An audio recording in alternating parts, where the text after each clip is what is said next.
No quieren que se escuche mi voz, ni que aparezca en la televisión, me quieren borrar. Testimonios a conocer la verdad histórica a la causa de la democracia. La mayor parte de la historia política del siglo XX en México está marcada por el sello del Partido de la Revolución Institucional. El PRI gobernó consecuentemente desde 1929 hasta finales del siglo XX. Una parte fundamental para entender de qué manera se explica la permanencia de un partido en el poder durante 7 décadas se debe comprender a partir de la forma en que se estructuró internamente la relación que mantuvo el partido con su electorado y cómo se adaptó este partido a la apertura del sistema a través de los partidos de oposición. Soy Rodrigo Orozco, bienvenidas, bienvenidos a una nueva temporada de CEPAP Pregunta, un podcast producido por el Seminario Permanente de Política y Administración Pública del Colegio de México.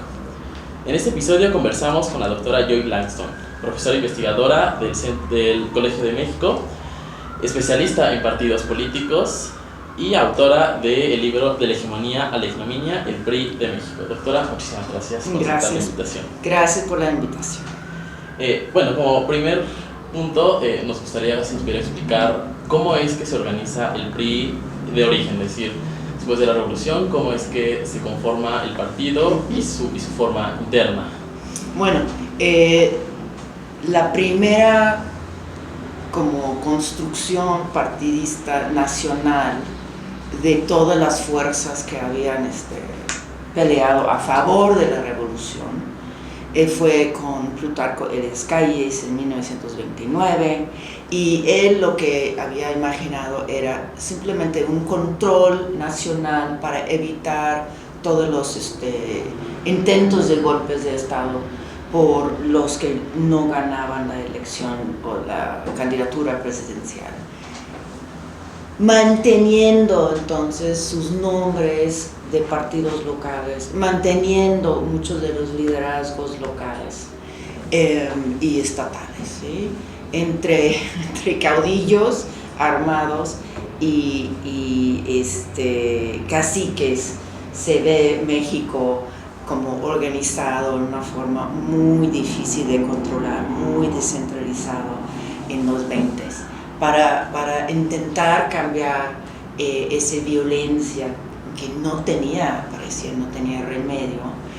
Calles rehúsa tomar la candidatura de 28, forma el partido, y con eso tenemos la primera estructura. Esta estructura se cambia rápidamente bajo Cárdenas, y lo que se ve son varios cambios muy rápidos en los primeros 10, 15, 20 años del PRI, porque se tenía que como fortalecer, o sea, el régimen a través de la presidencia fortalecía a principio el PRI, y luego se cambió a debilitar el PRI como organización partidista después de como 52, vamos a ponerle. Entonces, al principio Cárdenas pone sobre bases masivas el partido, y esto es algo que muchos líderes carismáticos, populistas querían hacer en América Latina. Tenemos que recordar que México en realidad era de los primeros países que tenía una base de masas, o sea, campesinos, trabajadores, burócratas estatales y maestros. Ese le da una solidez y estabilidad al partido que, otra vez, muy pocos otros partidos han tenido. Ni siquiera el PRI ha tenido esta estructura en muchos años. Ya pasando con tanto éxito, el PRI desde internamente se debilita. Bajo Cárdenas en particular, el PRI escogía candidatos, el PRI ayudaba en la articulación de un plan de desarrollo cada 5 años. Lentamente el partido pierde todos estos atributos y en realidad llega a ser, dependiendo en la relación del presidente del Comité Ejecutivo Nacional con el presidente de la Nación, llega a ser básicamente una como una cosa que llevaba las campañas y controlaban a los políticos estatales y locales. El PRI ya no tenía tanto poder, ya no podía escoger por sí solo candidatos. Eso se hacía en presidencia y en gobernación. Obviamente el CEN siempre estaba presente, siempre estaba poniendo nombres, fichas, como se llamaba antes, ¿sí? Sin embargo, no tenía la capacidad ni a nivel federal ni a nivel local imponer candidatos, ¿sí? Eso es muy importante. Y el dinero que recibía el PRI, esa es la otra, el dinero que recibía el PRI no era de sus integrantes, no eran de sus activistas, era de Hacienda. Y esto también debilitó mucho al partido, ¿sí? Una vez que dejaron de cobrar cuotas, no me acuerdo exactamente cuándo, en los 40 o en los 50. Y ahí sí el partido es totalmente dependiente de la Hacienda para echar a andar sus campañas cada año prácticamente por los calendarios electorales de aquel entonces. Y justo esta transformación que hay del PRI consolidado fuerte a un PRI que quizás empiece a enfrentar a una demanda social de cambio, a una ligera apertura en el sistema de partidos, una posición mucho más consolidada. ¿En qué condiciones se da ese cambio y cuáles son justo las modificaciones que se da dentro de la estructura interna del partido? Por ejemplo, pienso en los gobernadores. Bueno, hay muchas cosas, porque recuerden que estamos hablando de 70 años, entonces hay como épocas. Antes de llegar a finales de los 80s y la crisis en la elección de 88. Pero básicamente el PRI pierde poder, los gobernadores son impuestos, la vasta mayoría, por parte del presidente. El CEN del PRI es como un ayudante más que un tomador de decisión, y es súper interesante. El PRI a nivel local, supuestamente esta gran organización de comités municipales y distritales y todo, eso en la práctica, en la realidad, en ciertas zonas y no en muchas otras.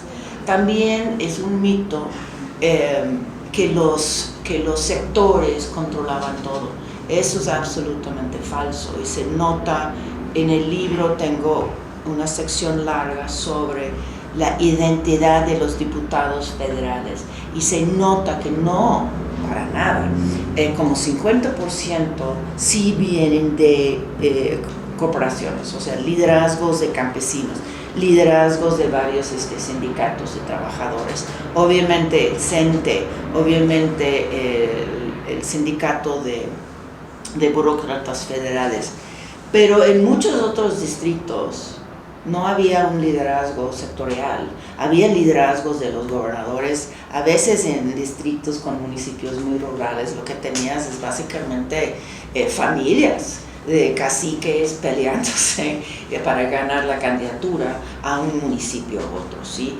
Entonces, lo que tienes es como una parte muy bien estructurada, que son los sectores, CNC, campesinos, CTM, Congreso del Trabajo, y finalmente el CENOP, que es básicamente burócratas y maestros. Y tienes otra parte que es muy poco estudiado del mundo rural y un mundo de pequeñas ciudades donde familias poderosas y caciques gobernaban con la anuencia del partido y los gobernadores, porque el PRI no tenía cómo llegar a alcanzar y controlar todos los municipios en el país. Y esta es una parte que sobrevive, no en su totalidad, pero sobrevive las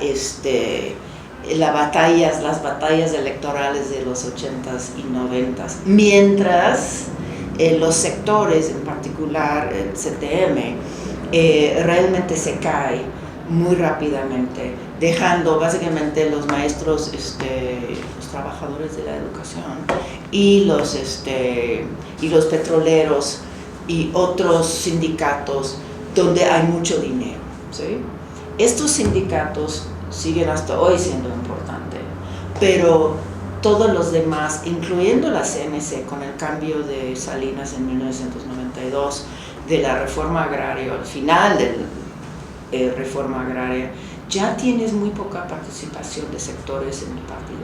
Y el partido llega a ser más como una etiqueta partidista que denota pues, experiencia y eso en términos positivos. En términos negativos, un partido autoritario y un régimen autoritario. Pero el PRI ya no es lo que era en los 30. Vaya, el perfil, por ejemplo, sociodemográfico que puede tener sus electores, pienso, por ejemplo, en 1920, quizá en un electorado mucho más rural. Hay un cambio desde el inicio del PRI, a lo mejor con los 80, los 90, en este perfil y sobre todo sí con la apertura de los otros partidos, por ejemplo el PAN o los partidos de izquierda, hubo una migración de este cuerpo electoral del PRI hacia estos partidos. Sí. Bueno, chistosamente yo creo que eso pasa y qué bueno que pasó. El PRI, gracias a la estabilidad económica y política que México logró entre los años más o menos 45, 50 hasta 80 y las crisis económicas de los 80 obviamente terminó con tanta estabilidad. Pero por muchas décadas el país creció muy bien y con baja inflación. Y eso dejó un legado muy fuerte de modernización. Muchos mexicanos se fueron de zonas rurales y llegaron o a las ciudades mexicanas o se fueron al extranjero.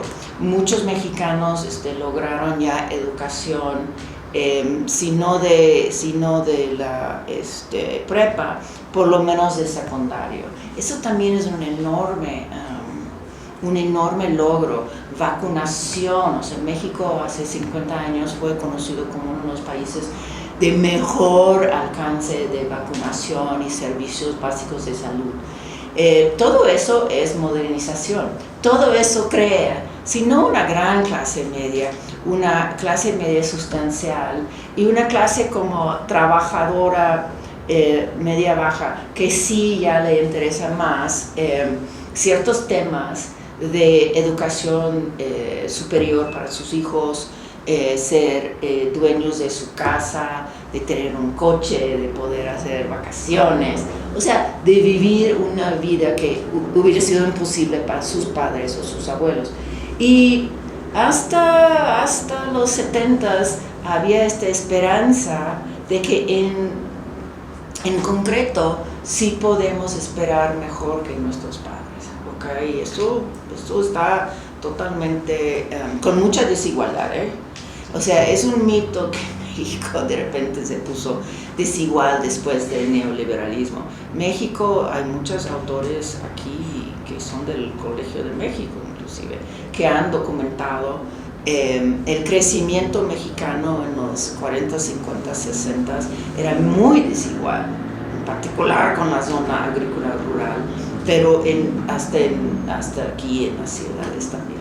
Entonces, crecimiento, esperanza, optimismo, estabilidad, eso crea modernización ayuda estas clases pensar, ya podemos tener mejores servicios, menos corrupción, menos trámites, mayor información, mejores elecciones.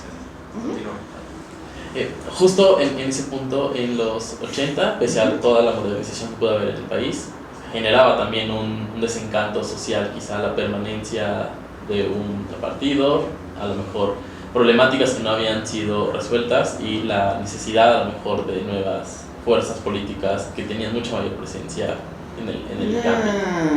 Más bien, el crecimiento de la economía mexicana bajo un modelo de desarrollo que había funcionado muy bien, llegó a su fin en los 70s y ya con la llegada del dinero de petróleo México, supuestamente bajo López Portillo, no iba a tener que preocuparse por préstamos o por manufactura, iba a poder brincar a un futuro sin pobreza.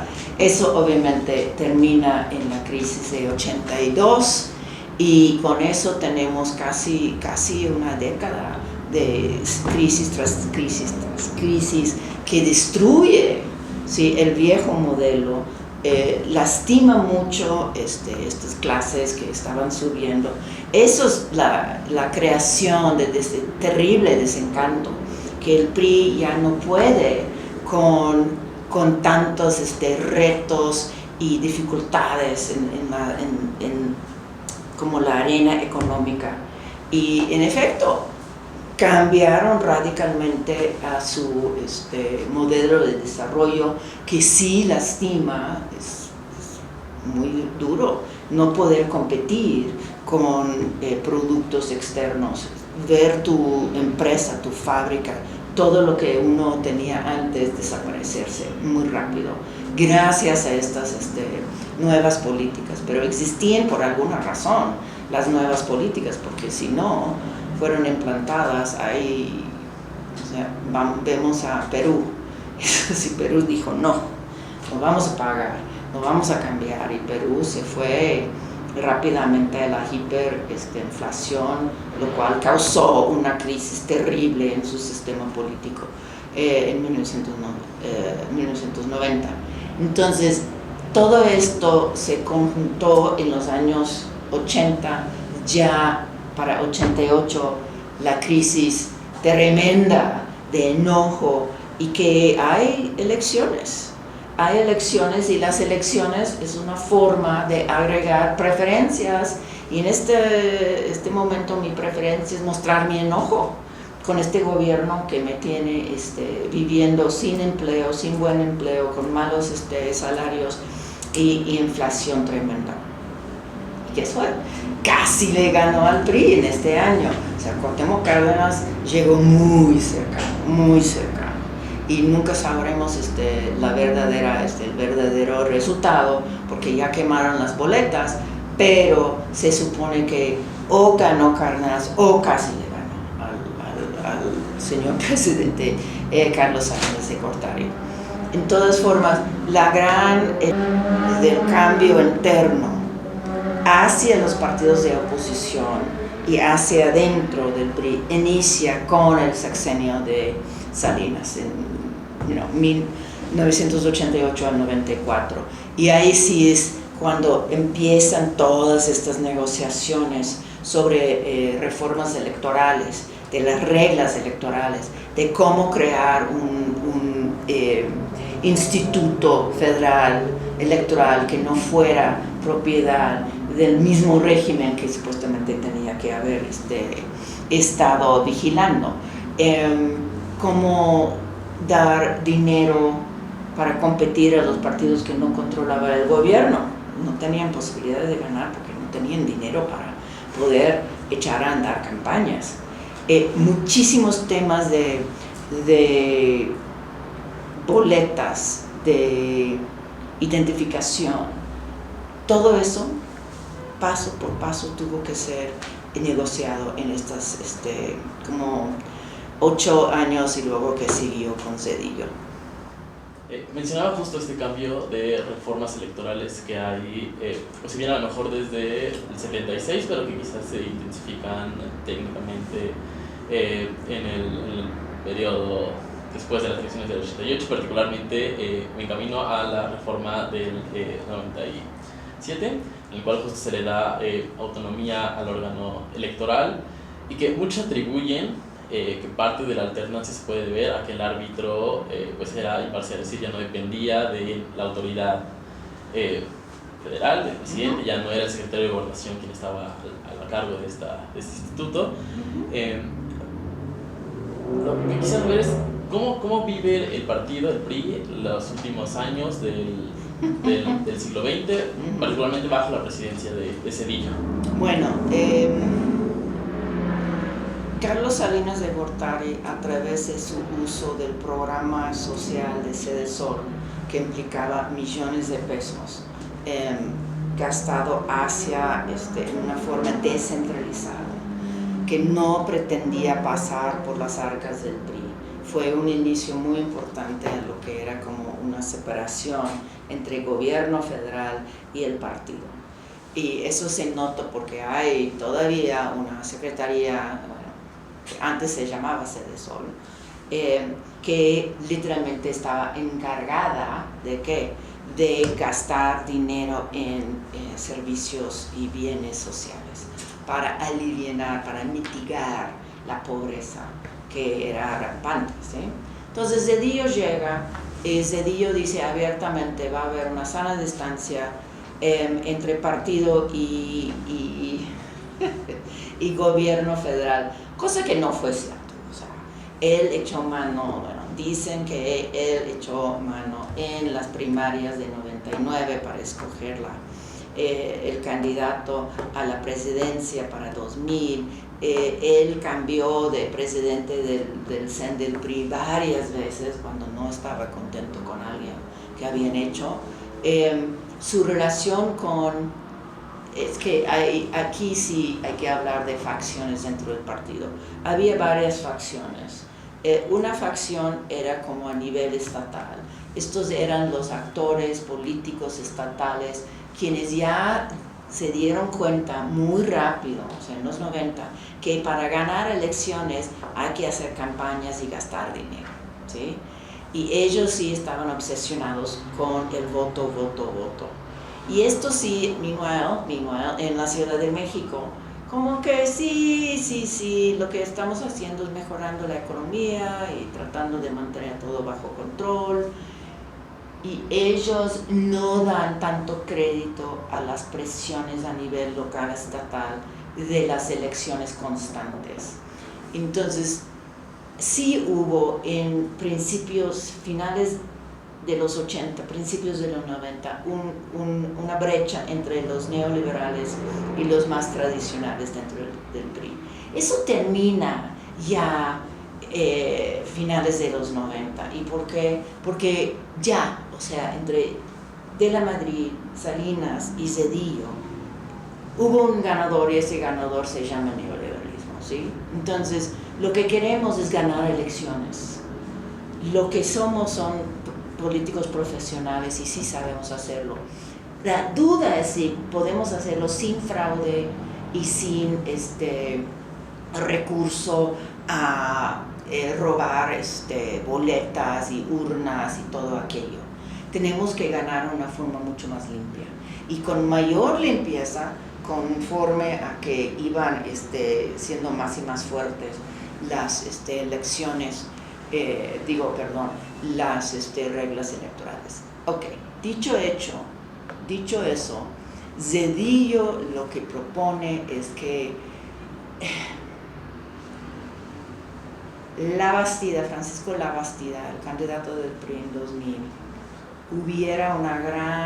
hiciera una gran alianza con todas las distintas facciones, los más tecnócratas, los más políticos profesionales, los de a nivel local, estatal, para que pudieran ganar todos los grupos dentro del PRI. Y esto resulta no ser posible por varias razones. Fox es muy buen candidato a favor del PAN. Cuauhtémoc Cárdenas ya es su tercer intento y resultó ser muy mal candidato. Entonces ya la división del voto entre los dos partidos de oposición ya no se da. Hay muchos votantes como de la izquierda que se cambia y vota por el PAN con tal de sacar el PRI de los pinos. Y funciona. Y eso es cuando, y obviamente hay una crisis tremenda dentro del PRI en los primeros 2 años, ¿sí? Fuera del poder. Pero luego resulta que los priistas en los estados y los municipios sí siguen siendo bastante populares, ¿sí? Entonces siguen no ganando todas las elecciones, pero siguen ganando elecciones. Y donde el PAN o el PRD ganara la gobernatura en la primera instancia, como 96, 7, 8, 2000, pues el PRI lograba en muchos casos regresar a ganar la próxima elección al gobernador y ciertamente a municipios. Entonces el PRI no estaba fuera de el juego, ni mucho menos. Y lo que se nota es que los gobernadores priistas, gracias a cambios en lo que eran como el gasto federal y cómo se bajaban a los estados, otra vez Zedillo hace una reforma y estos dineros, estos recursos ya empiezan a llegar con reglas establecidas. Nadie entiende bien las reglas, ¿sí? Ni las fórmulas, los famosos fórmulas, pero básicamente el dinero llega y los gobernadores ya tienen dinero que gastar. ¿En qué gastan? En muchas cosas, lícitas, ilícitas, pero una cosa que sí es muy importante para los gobernadores priistas es apoyar a sus candidatos del PRI en diputaciones locales, municipios, diputaciones federales, senadurías y obviamente la presidencia. Entonces los gobernadores y el CEN del PRI como mecanismo de coordinación con el Congreso, las dos cámaras del Congreso, con los gobernadores, logran hacer una forma de acuerdo cooperativo. Entonces el CEN tiene su propio dinero gracias al IFE y luego INE. Controla ciertas candidaturas a las listas cerradas, por ejemplo, ¿sí? Los gobernadores priistas también tienen su propio dinero y también pueden escoger muchas candidaturas.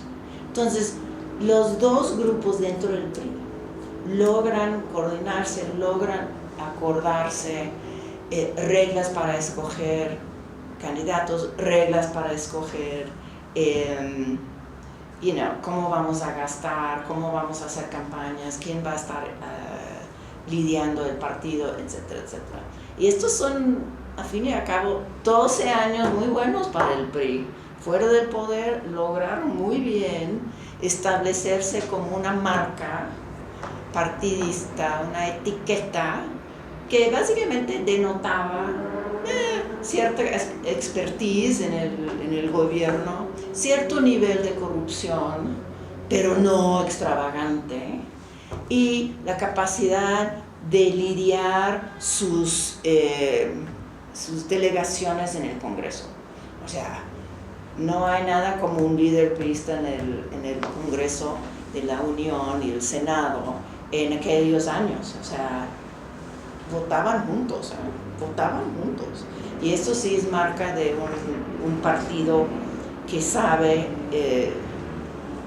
lidiar con la diversidad exitosamente.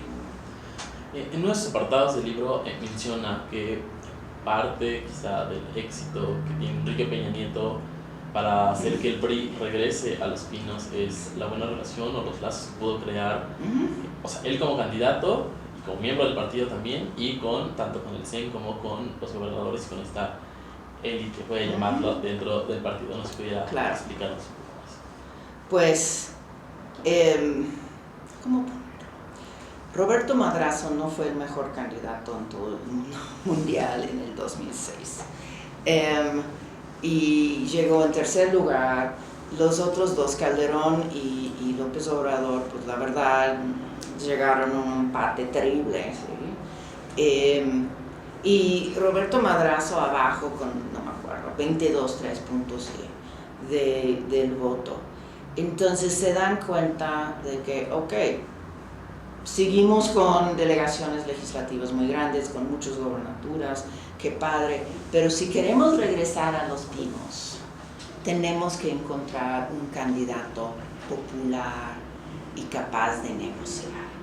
No tiene que ser el nuevo PRI. El nuevo PRI siempre fue un mito. Hay un PRI diferente, pero nuevo en el sentido de que tiene nuevas ideas y nuevas formas de hacer lo que antes hacía en forma corrupta, poco transparente y verticalmente. No hubo tal cosa. Lo que sí hubo fue un candidato sumamente joven, atractivo, bien hablado, que de ser jefe del Congreso del Estado de México a gobernador y no ser tocado por los escándalos de corrupción de su ¿cómo se dice? Predecesor, de lo que el que antes era el gobernador del Estado de México y su mentor, quien era espérenme, no me acuerdo. El gobernador del Estado de México de 2005 a 2011 fue Peña Nieto, Estado de México. Es un enorme estado, muchos votantes, muchas ciudades, y Peña lleva así súper bien con Televisa y tiene una imagen impecable, no importa cuántos pecadillos tiene en su pasado, no importa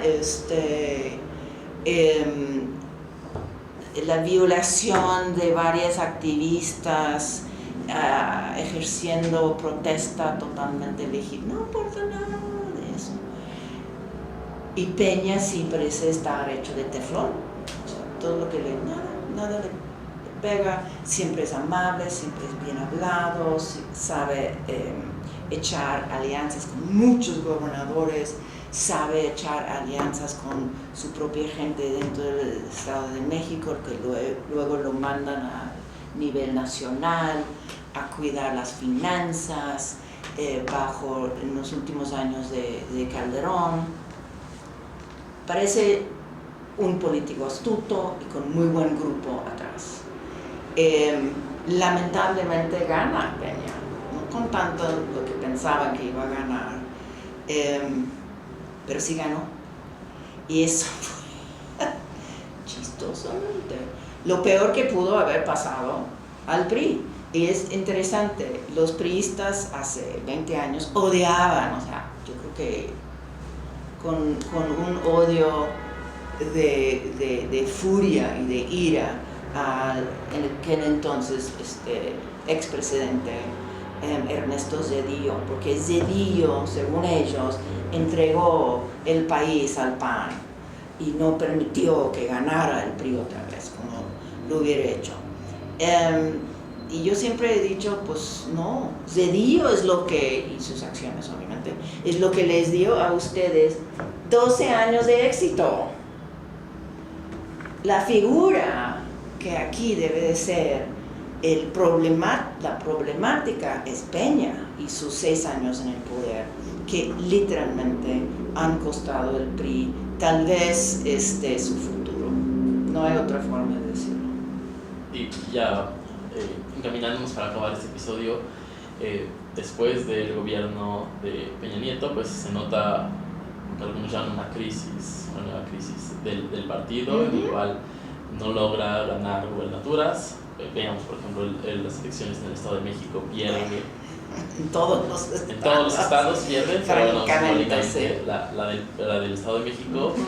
Y, por ejemplo, el hecho de que para el 2024, aunque vaya en alianza, pues no va a haber un candidato emanado de las filas del PRI. Usted ve que en estos momentos hay una crisis del partido y sí hay posibilidades de que se supere esta crisis. Ok. Recuérdate que no hubo un candidato priista en 2018 tampoco. O sea, Meade era tecnócrata, o sea, no hay mejor forma de decirlo. Había trabajado muy exitosamente en el gobierno de Calderón y luego en el gobierno de Peña. No era priista, no tenía pretensión. Lo ponen porque piensan que los votantes, con justa razón, están muy enojados con los priistas. No, están muy enojados por la corrupción, por la falta de liderazgo, transparencia, crecimiento, etc. Entonces, esto va a ser la segunda vez en 2 elecciones que no tiene un candidato priista. Eso nos dice mucho, nos dice mucho de cómo anda el partido ahorita. Básicamente hubo una crisis fortísima porque Morena logró ser tan popular bajo el liderazgo del ya presidente López Obrador, que el futuro cercano era Morena, no el PRI, ciertamente no el PRD. Hasta panistas estaban brincando a Morena. Y no hubo tanta diferencia ideológica finalmente entre el PRD y Morena y PRI Morena.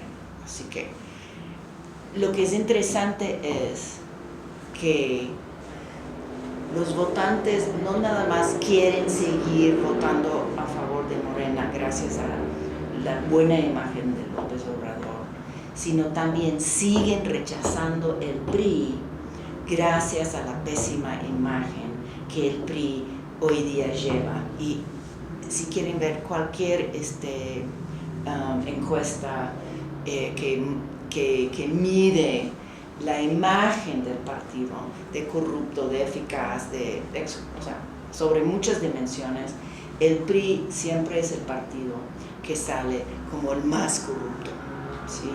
Y yo creo que esta imagen ya va a ser muy difícil de cambiar. El liderazgo actual no ayuda en lo más mínimo.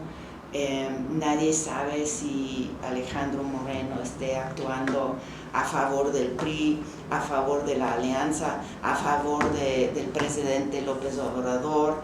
O sea, si tienen dudas sobre ello, eso habla muy mal de su liderazgo. El hecho de que básicamente se ensució el proceso de selección de candidatos de la alianza diciendo, adivinen qué, ya no va a hacer ya no va a seguir en el proceso nuestra compañera, porque le va muy mal en las encuestas. O sea, ¿what? Beatriz Paredes parecía que no había sido notificada antes de este evento, o sea, tremendamente mal.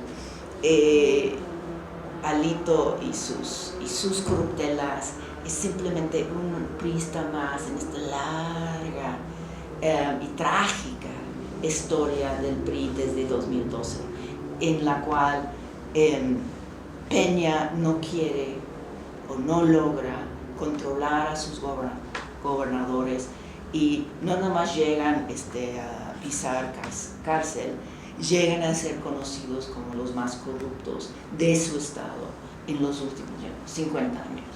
Eso sí, ¿qué dices? No es nada más el presidente, gobernadores, todos son iguales de corruptos. Esta es la imagen que puede tener el votante hoy día. ¿Algo más que usted guste agregar? No, nada más, gracias a ustedes, y hay que averiguar si ustedes algún día logran votar otra vez a favor del PRI. Ya sabremos si logró regresar a las buenas, o sea, tener como buena imagen con los votantes. Yo creo que cuando personas como ustedes otra vez voten a favor del PRI. Futuro difícil, pero ya veremos. Pues muchísimas gracias, doctora, por habernos acompañado en este episodio de CEPAP Pregunta. Con ustedes arrancamos esta nueva temporada del podcast. Los invito a que nos sigan en todas nuestras redes sociales, CEPAP Pregunta en podcast, estamos como CEPAP en Instagram y en Facebook, y que estén pendientes de todas nuestras redes sociales. Muchísimas gracias, doctora.